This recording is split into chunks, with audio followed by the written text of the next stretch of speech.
Alright guys, welcome back. Let's see what's happening between our borders in county and countries. To talk to my fellow Kenyans, and first and foremost, let me thank you for the very warm welcome, for the hospitality, for the care. Since we arrived last night, we've been treated very well. We feel at home, far away from home.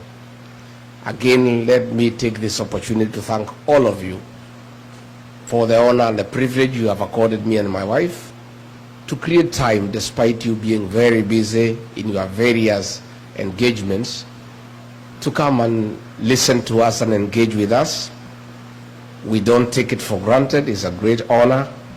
You are busy people in your own right, and the fact that you have found it necessary to create time to come and... In case you are watching this channel for the first time, kindly please click that subscribe buttons, then allow the notification buttons to be on. Whenever you're producing a video like this one, YouTube will automatically giving you a notification. And to the subscriber, I really thank you and appreciate you for this support. Engage with us. We are indeed very honored and feel very privileged, and we don't want to take it for granted. Please accept our appreciation and our thanks.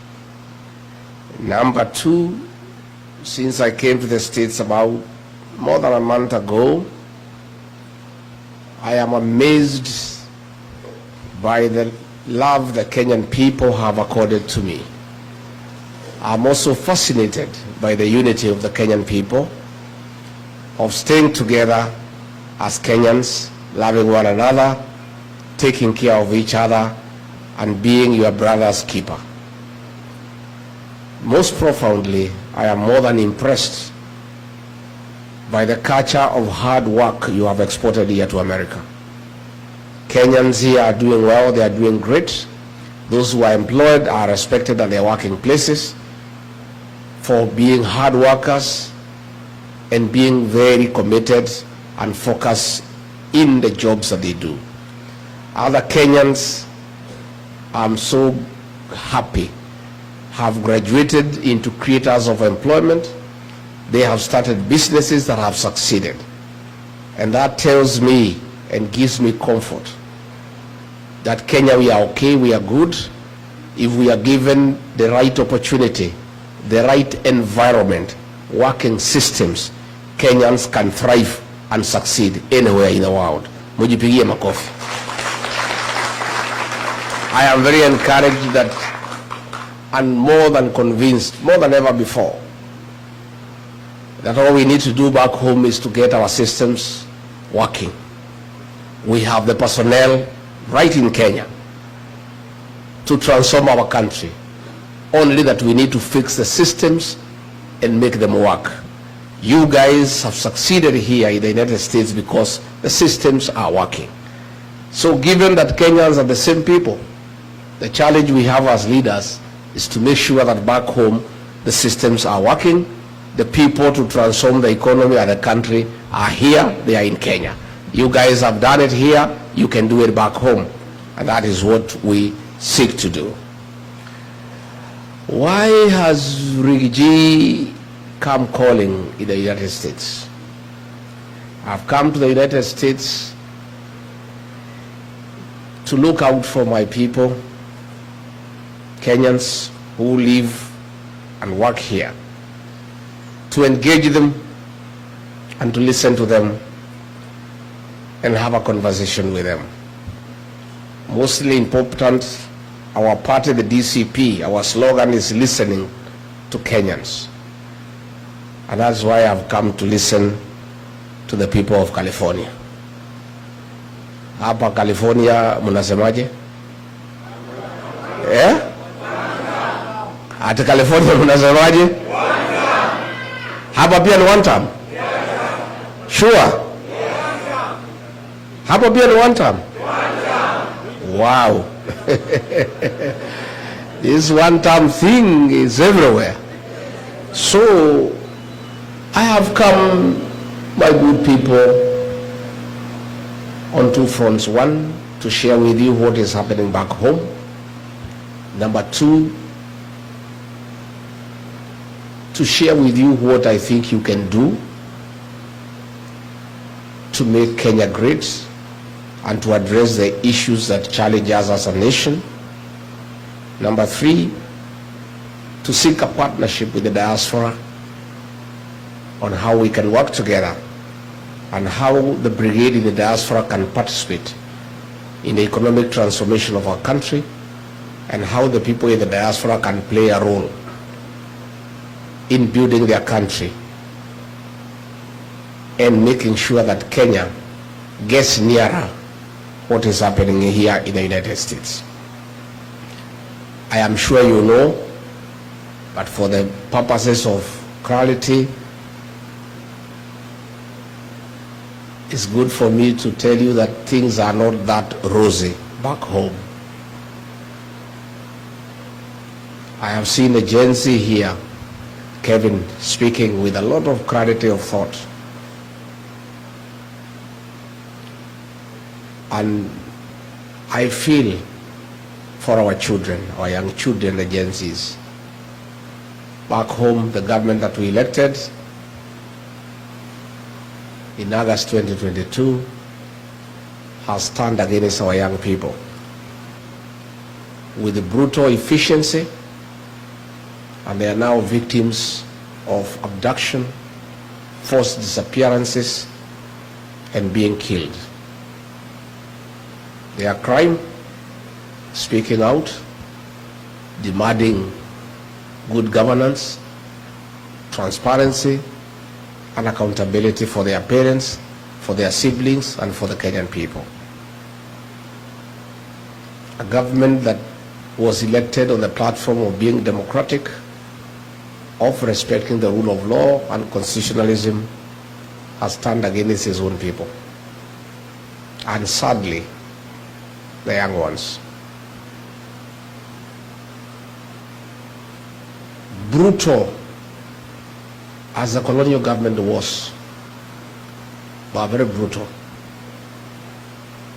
Brutal as they were, they never attacked children. Even the difficult years of the Moi rule of 24 years, that government by President Moi persecuted men. They never touched children and women.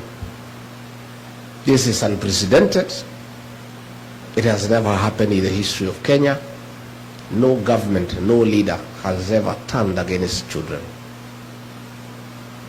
Between 2024 and 2025, hundreds of young children between the ages of 14 to 24 have been abducted, tortured, and killed. Others have disappeared. Others are in hospital with bullet wounds. It's the lowest movement for the people of Kenya, and I know from here, because you take care of many families back home, you know what is going on back home. And what is shocking is the sheer impunity of the leadership, to an extent that a minister in charge of Interior, against the Constitution, has given orders to police to shoot, to kill. What is even more agonizing is that a president who has been elected by the people and who says he's a Christian and he is saved, against the teachings of the Bible, against the Kenyan Constitution, has without shame given orders to police to shoot our young people in the leg and take them to prison as they go through hospital.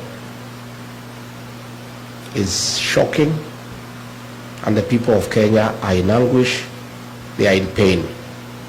And I've come here to share with you that pain, so that even as you are miles and miles away from home, you share the pain of our young people and the parents and the people of Kenya.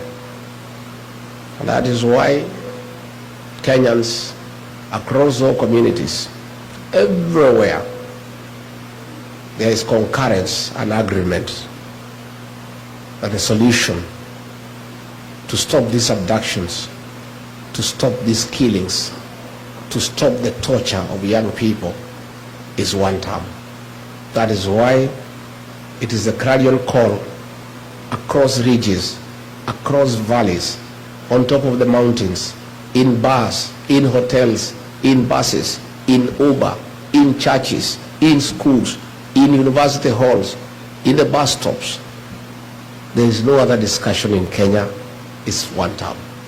Because this must stop. The killings must stop. The abductions must stop. But that is why it's good for me to tell you, because most of you may not know you have been away for long. I was elected as deputy president alongside William Ruto, and we differed along the way on many issues, mostly corruption, theft of public resources, misappropriation of public funds. But what broke the camel's back and what made me and him disagree irreversibly, that we could not agree, was abductions and killing of the Gen Zs. To a point when I was in office, when he ordered for the killing of the young people on June 25th, 2024, the following day on the 26th of June, I flew to Mombasa and held a press conference when I was still deputy president and told him off and told him that that is unacceptable, and that brought our relationship to an end. And we were never able to speak again until he mobilized resources and bribed members of parliament and senate to hold me out of office because I had publicly called him out for killing our young children. So I come here to tell you that you have a lot of influence back home. You cannot be silent when our young children are being killed. You are parents. You have children too. You have relatives back home. You cannot just sit and watch silently, doing nothing, as these children are being killed. Somebody here talked about the healthcare system. But here is Dr. Gachagua from Meru. By the way, where is Dr. Gachagua? You are not our cousin. You are our brother. Hi, bro. Wewe ni ndugu. Myself, I'm Meru. My mother is Meru. I am Kiana Kiamwari. Yeah? So, wewe ni ndugu. Yeah? The cousins are many, like Wekesa. Wapi Wekesa? Hai kuzo.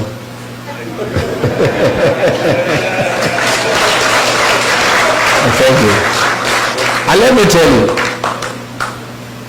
this cousin movement is the greatest thing to have ever happened in Kenya, because our cousins have been misused by Raila for a long time. Long time. Every election cycle, he has been mobilizing my cousins from the Mlembe Nation, from the Kamba Nation, from the Kisii Nation, from the Mijikenda Nation, from the Taita Nation, and mobilizing all those cousins and cheating them that he's taking them to Canaan. And because people have Canaan, my cousins fell for it for many years. The minute he gets there, he doesn't intend to be president. He has no such intention. He's not interested. He likes power, but with no responsibility. He doesn't want to take responsibility. So he creates problems. He is invited into government and starts eating. And that is why right now he is quiet. Because he's a very good observer of good manners. When you are on the table eating, you don't talk. So these cousins now have found their way as a family. And now all the cousins are talking the same language. So I saw Tinga the other day crying about cousins. He was crying in a funeral. Instead of mourning the late Phoebe Asio, he was mourning the loss of cousins from his grief. Because these cousins were mechanuka. And you know, the other day when he brought problems, he was invited to the table by Ruto to eat together. He forgot all the cousins and went alone. Yet he wants these cousins to wait for him to mislead them every election. So wewe tinga, but let me tell you, don't talk about cousins. Keep off family matters. Hii ni mambo ya familia, si ndio? Mambo ya familia usiingilie. Wewe, so the cousin movement is a great thing, and all cousins, all in-laws, all the people of Kenya are one family now. And all the people of Kenya now are cousins opposed to abductions and extrajudicial killings, and they are all speaking the same language. So we talked about healthcare. We had a system called NHIF. It was struggling, but it was working. At least you could go to a mission hospital, get treated, and NHIF in one way or another will sort you out to a certain extent, and you are struggling with a small percentage. So what we needed to do was improve on NHIF, and all we needed was 800 million Kenya shillings to reform the system and make it working. Instead, William Ruto threw it out, brought another system, another animal called SHA and SHIF, at a cost of 104 billion Kenya shillings to replace NHIF, and it is not working, and that money has been stolen. As we speak, the hospitals have said that civil servants must pay in advance because SHA does not help. I am amazed by the work by the health system here in the US. For the time I've been here, I've interacted with many of you in the health sector. We have a health system that works. And you guys, when we form a new administration, we rely upon you to come and work with us and help us put in place a working healthcare system, a replica of what is happening in this great nation. You guys know it, you have done it, and you are the guys who are driving the healthcare system here in the US. Most Kenyans are in the health sector, true or false? And you guys, we have a lot we can learn from you, and you can come and assist us. Matters education, Mwai Kibaki, that great economist, the third president of the Republic of Kenya, who left a rich legacy in Kenya of free primary education. All that has been destabilized, and kids are at home. Money meant for free primary education has been stolen by William Ruto. The money is stolen from the National Treasury, channeled through the National Intelligence Service, and withdrawn in cash every Friday and given to William Ruto. He keeps most of it, gives a little to that soprano guy to go around the country bribing voters. And that is all that is happening in Kenya. Every day they carry cash in helicopters. The other day they were in a place called Mombasa in Kisii. There were 16 helicopters. They were almost having an accident in the air because of the sheer number of helicopters. The cost of the event is 3 times what they are giving, because a helicopter is 1 million shillings. 16 helicopters is 16 million. This is money that was meant for education. Kids are at home. University education, we had a beautiful program called HELP, Higher Education Loans Board. Most of you are beneficiaries, I included. He has put it aside and brought a mongrel of a system that is not working.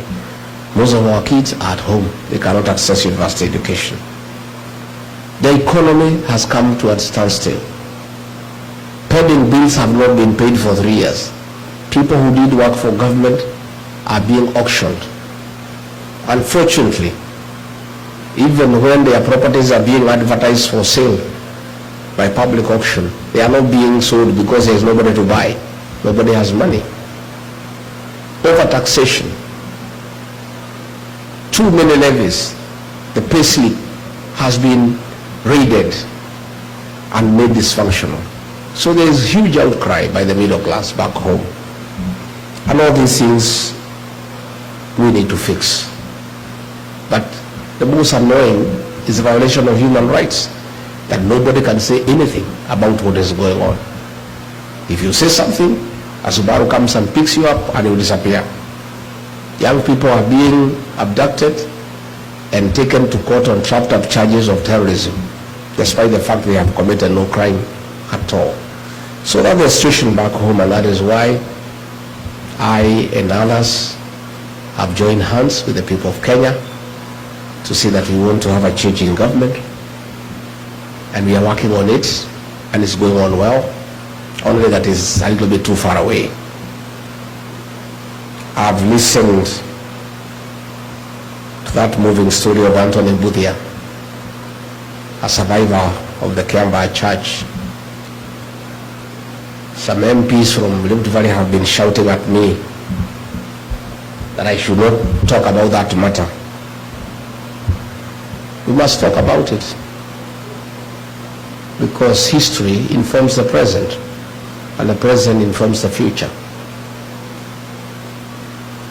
The scars of Kiambaa Church are evident with Anthony here, and he has done well to document that history. We forgive, but we have not forgotten. And we are saying never again shall we ever allow what happened in Kiambaa and in the Rift Valley ever to happen again. Kenyans must be allowed to make their choices freely on who is to govern them, who is to lead them, without any reprisals from anybody for whatever reason. As we seek that change, where do you come in? You guys, you don't know. You have such huge influence back home. The fact that you assist many families, you have a lot of influence. I want you to help us by talking to the people of Kenya and asking them to stay focused, not to be intimidated, and to join us in electing a new government. Your voice matters, and I have talked to many Kenyans, and I believe now we have a serious force here in the US that can help us to talk to the people back home so that they bring the change that we desire. Again, we want you, yourself, to vote here. We have a voting station here, isn't it? Yeah. And I know we are going to lobby IBC to open more stations, because it's very expensive to vote here, because we only have 3 stations here, Washington and New York. And we need to persuade the IBC that Kenyans in diaspora too have a right to participate in deciding how they will be governed. But those of you who are near the voting stations, please register as voters. But help us too by talking to the Gen Zs. Kevin has put it very well. There is burning urgency for change, so that we can deal with unemployment for our young people. We intend to focus on manufacturing and cottage industries as a way of creating employment for our young people and widening the tax bracket. And the way Kevin has said, they are very strong on the social media platform, and they want to unite, not to divide. And he says clearly that work must bring dignity, and I agree. But I want the agencies to lobby their peers through the power of social media to know that they are doing a good job on the smartphone of creating awareness. But that is not enough, as Kevin has put it. The real transformation of the Republic of Kenya will not happen on social media. It will happen on the ballot box. The Gen Zs must take IDs. They must register as voters, and they must come out to vote. And these Gen Zs are the real thing in Kenya. Kasongo does not sleep when he hears about them. They are fearless, they are tribeless, and they don't fear. But they must help their country, their motherland, of necessity, because they have a bigger stake in our country, because they have more years to live.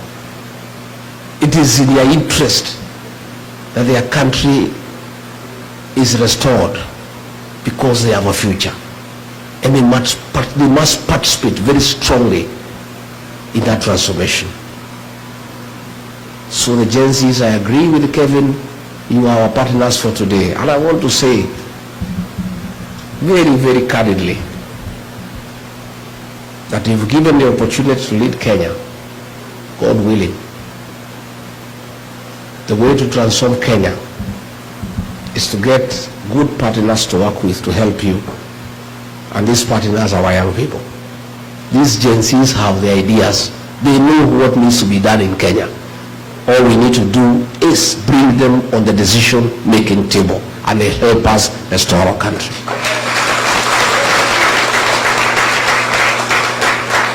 So the Gen Zs in Rigathi, you have a serious partner. I have fought for you. I disagreed with William Ruto because I stood with you and for you at your lowest. When the president was saying you are criminals and you are treasoners, when he has been saying you should be shot in the leg, when Mukomen has been asking police to shoot you to kill you, Rigathi has stood with you. I'm somebody you can trust, that I want to secure your place on the decision-making table so that together we transform our country. And I have very serious intentions to work with the young people. And if you look at the guys I work with back home, already you can see that intention. The leaders around me are young, very young. In fact, in my absence in Kenya, they are giving Kasongo sleepless nights. In fact, he would rather I went back because I'm just one. Those guys are Akina John level, you know level. These guys are brutal. Akina Gasheri, Akina Karongo Wathango, Akina Ngowewe, Akina Muku, young people. Already I have seen how effective it is to have young people working with you. If given an opportunity by the people of Kenya to be president or to be part of that government, I want to commit that in my government, my administration, the Gen Zs, the millennials, will be part of that government, and they'll be right there making decisions. Yeah? In fact, mimi sasa ni mzee kiasi. I'm approaching, I'll be 62 by that time, and I've worked very hard. I've really worked very hard in my life. I've not been very lucky. Whatever I get, I don't get it easily. I work hard for it. Hata ile nilitafuta hiyo deputy president nikatafuta wakaninyang'anya. Yeah? Lakini ni mzuri walinyang'anya ndio nipate ile yenyewe. Si ndio? I have feeling I don't want to work as hard. But since I'll be given a responsibility, how would you not work hard and still be responsible? Because I cannot be like Raila. The guy wants to sit on the table, he doesn't want to be responsible. I want to be responsible, but I don't want to work too hard. So the only way to be responsible and deliver to the people of Kenya by not working too hard yourself is surrounding yourself with energetic, youthful guys and girls to push, to do the heavy lifting. Mimi nitatafuta hao watoto, vijana na wasichana wengi, niweke ma PS, ma CS, kila pahali, ma CEO. Kazi yangu ni kukutana nao Monday na kuwapatia the vision, wanasukuma, tunakombea notes on Friday. Wakisukuma sana, I call them, I slow them down, wasikimbiza inchi sana. That will be my work. And I'm telling you, I'll succeed. These guys are great, and they know what we need to do, and they have the resolve, and they will not be wasteful. They will not, be luxurious.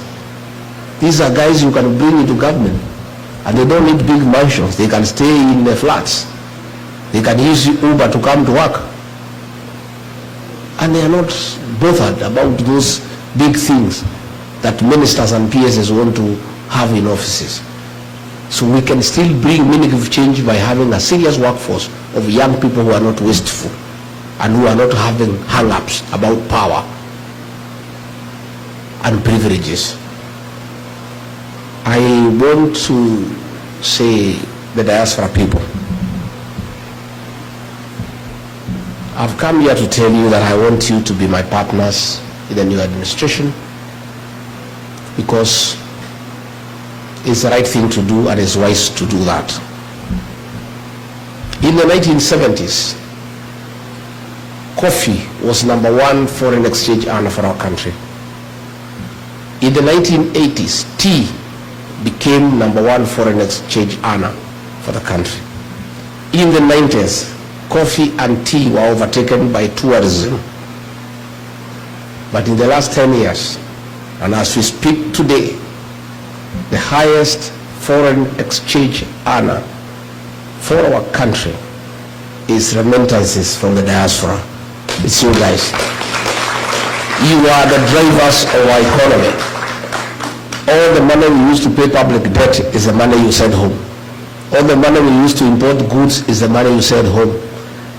The money we use to run our consulate here in Los Angeles is the money you send home. So, I must be smart. I need this money to run the country. How do I get it? I am a dairy farmer. Cows produce milk because you take care of them. If you don't take care of the dairy cow, it will not give you any milk. You must be nice to the cow. You must give it hay, give it dairy meal, give it lucerne. Nowadays, we are giving them mattresses to sleep on so that they don't feel cold at night. Some farmers are even very creative. They play to them country music, Don Williams and Ken Rogers, to get milk out of the cows. You are the dairy cow of the Kenyan economy. We must take care of you for you to bring money back home. And I don't think you are going to agree to bring back money home to a government that is killing your children. You are not going to agree to send money back home for it to be given to Soprano to bribe voters. You are not going to bring back money home for it to be stolen. We must have a government that is responsible and transparent and is using public funds prudently. I intend to have a conversation with you going forward, and this is just by the beginning of creating networks with you people, where we can discuss special packages for people in diaspora to invest back home. How do we encourage you to bring back money home? Can we discuss of a diaspora bond where we give you certain interest rates that are higher than the country where you are working? Can we do away with the issue of double taxation, because it is wrong for you to pay taxes in America and tax the same money back home? How do we encourage you to start factories and cottage industries back home? Can we give you a tax holiday where you don't have to pay taxes for 10 years after you establish your factory, to encourage you to invest way back home? So this is a discussion that I want to have with you along the way. Are you ready to have that discussion? And I am saying, if you get it right by engaging the diaspora brigade and agreeing, you don't need to borrow money from anybody else. You guys have the dollars that we need. All we need is to convince you that you need to bring the dollars back home. I was discussing with people in Texas, and already they have started to look into the possibilities of establishing a huge bank for the diaspora here in the US with branches in Kenya and elsewhere in the world, so that the plots you have at home, the land you have at home, when you want to borrow some money to invest here, you can use the plot and the land back at home as security to enable you borrow money to use here in the States. So this is a discussion that we are going to have going forward. Again, we want to involve you in running our government. What a better way to run the consulate here in LA than asking you guys to run it. You guys have been here for 30 years, 25 years. You know everything here. You know the way Kenyans need to stay. You know how to get business in California. You know how to stay in these Wazungu so that they can agree to invest back home. I don't think it is wise to look for an ambassador, a consular general, for 4 years The first 1 year, he needs to settle down, look for a house, get to know his way around here, get to know a school for his children. 1 year, it's over.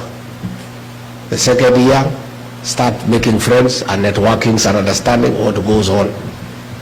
The third year, start now putting up a blueprint on how to market Kenya here in California and in America. Then the fourth year, before he starts implementing, his 4-year term is gone. But if you get a guy here who has stayed here for 25 years, appoint him or her as Consular General on Monday, and he or she reports to office on Tuesday. By Wednesday, business is going on. True or false? Because you know your way around here. Yeah. I want to give a commitment to the diaspora people that in our administration, you are the guys who will run our embassies abroad. Yeah. So that it is easy for you, because you love your country and you know your way around here, and you have the networks and you understand exactly what needs to be done, and you don't need anybody to teach you. And I think we'll have very, very impactful and efficient diplomatic representation of our country abroad if we involve the people who are living in those countries and who understand what goes on. So I want to partner with you. Others, you come back home and join us in the national government. Come and take a job as a PS, come and be a CEO. If you have succeeded here.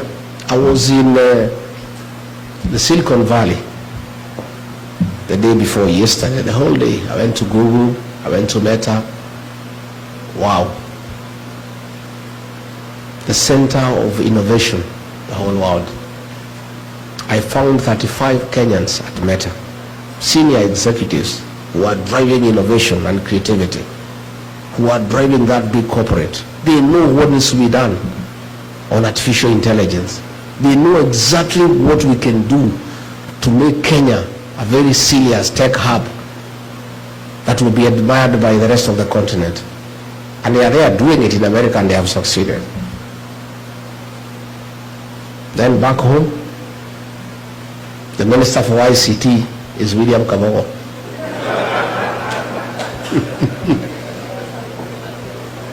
Aren't you embarrassed? Surely. Surely. We don't need to look far. We have Kenyans who can transform our country. Those guys I found there at Silicon Valley, I met some top executives there, Kenyans. They are the ones who are driving that valley on matters ICT, others in manufacturing, others in medicine. We have enough capacity as Kenya of people who are experienced with a proven track record to help us transform our country. Yet we just go and pick fellows who have no idea as to what they are doing. So I want to look to the diaspora for great resource of people who can help us transform our country, because I think it's the right thing to do. And I'm asking, help us to mobilize our support back home for a true transformation of our country. And Wakesa, our cousin, the Mlebe Nation is good. I was there for 4 days, and it's one term. From Vihiga to Kakamega to Busia to Bungoma to Trans Nzoia. All we need to do is stick together. My brothers, George Natebea, Eugene Wamalo, and Cleophas Malala, to stay together so that they can provide leadership. You know, my place there in the mountain, hiyo nimefunga na kifunguo nikawachia Justin Muturi akae naye, na nikamwambia nikisikia Kasongo amerudi huko utanijibu. We were there with our cousins at the coast. Is good. Lower Eastern Ukambani is good. And the payslip holders across all communities, there are 3.5 million. And every payslip holder has an impact over 2 people, minimum. Another 10 million strong people. The Gen Zs, those ones are wild. They're asking for the day and the time. So we are good. We have a winning team, and all we need to do is stick together so that we have one candidate to face William Ruto. One. Yeah? And he is working very hard to divide us. Guy is not sleeping, because he knows the only way he can sleep through is if we are divided. But all of us have committed that all of us are presidential candidates. But towards the end, we'll sit down and agree on one candidate. And Rig G has given a commitment that in case the formula does not favor me, and I'm not the one picked to be the flag bearer, I and my supporters, who are in millions, will unconditionally support the candidate whom we have agreed on.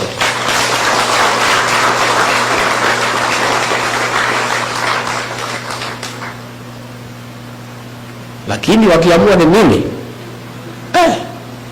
hii jamaa nitamkimbiza kama baiskeli ya kuibiwa. Yeah, and I can tell you that commitment is there and you should not be worried. Please pray for us and support our party, the DCP. Our slogan is listening to Kenyans, listening to the ground, because leadership is about listening to the people. When you are elected, your employers are the people who have elected you. And you must listen to your employer. All of you, wherever you are employed, you must listen to your employer. And that is what I do. I listen to the people.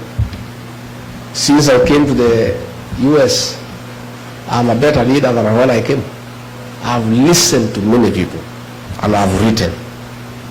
And I'm going through the notes. I am a better person than when I left Nairobi. By agreeing to listen, it costs you nothing to listen to people. It only enriches your thinking. I don't know everything. I cannot pretend to know everything. I am benefiting from your experience here in the United States. We were told in California, in San Francisco, about water harvesting so that we can use the water for irrigation in areas that are dry in California. And that's how California feeds the rest of America. I learned a lot that I did not know. At ICT, the tech world, I learned many things I did not know. When I was at Meta, I learned that for you to get productivity out of employees, you allow them to have an easy environment where there are no issues of ESA. So I found some young people there with the jeans. They are the ones who are driving that company. Even their boss is coming, they don't even call him sir. Kwetu pale kwa Ruto ukienda cabinet, unainama kwanza ukiingia karibu uguze kichwa na sakafu. And nobody is allowed to say anything. In that cabinet, I'm the only guy who was speaking. And in fact, I heard the majority leader in Senate, Harold Cheriot, saying that I never used to speak in cabinet. I stopped speaking because I realized this guy, that if you speak, he has already decided what will happen. So you are just wasting your time. So I'll just sit and not even listen because he has already decided what will happen. So they had Meta.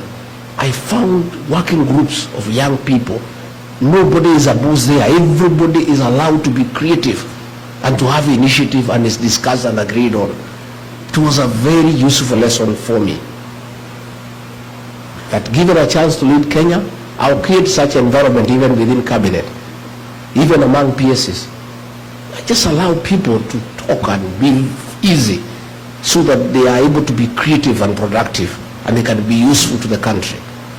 So I want to say I am very happy, and I wish I had more time to be here in LA, because this is the greatest theater of the world